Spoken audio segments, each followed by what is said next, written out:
Chez nous, en France, près de 9 personnes sur 10 font confiance à leur médecin.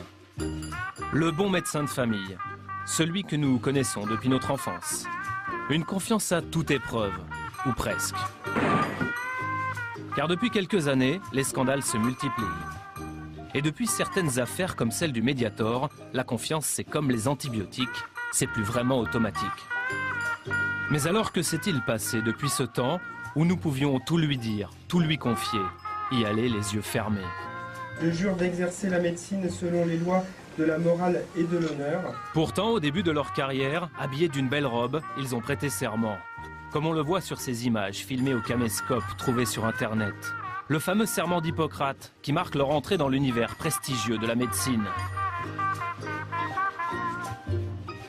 Je respecterai toutes les personnes, leur autonomie et leur volonté, sans aucune discrimination selon leur état ou leurs convictions. Savait-il, au moment où ils prêtaient serment, que les laboratoires dépensaient 25 000 € par an et par médecin pour les influencer, selon un rapport de l'IGAS, l'Inspection Générale des Affaires Sociales? Pouvons-nous encore faire confiance à leur diagnostic? Marcia Angel a une réponse limpide. Pour l'ancienne éditrice du New England Journal of Medicine, la bible de la presse médicale indépendante, aujourd'hui professeure à Harvard, il n'y a plus de confiance qui tienne. Pour avoir des marchés aussi gros que possible, les laboratoires font la promotion de maladies qui touchent presque tout le monde. Ils gagnent beaucoup plus d'argent en faisant cela qu'en fabriquant des médicaments pour des maladies sérieuses, mais qui concernent beaucoup moins de gens.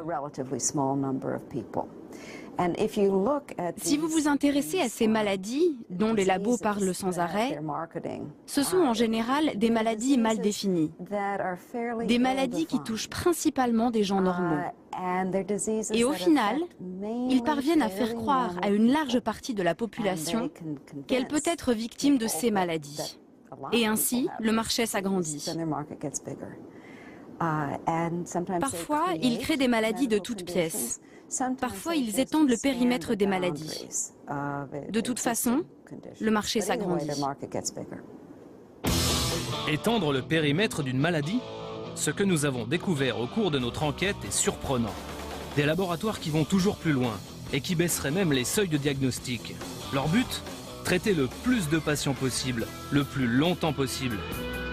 Une étude faite sur la population américaine montre comment, en changeant la virgule ou un chiffre d'un seuil, le nombre de patients augmente considérablement. Tenez, le diabète par exemple. Autrefois, on était diabétique au-delà de 140 mg par décilitre de sang.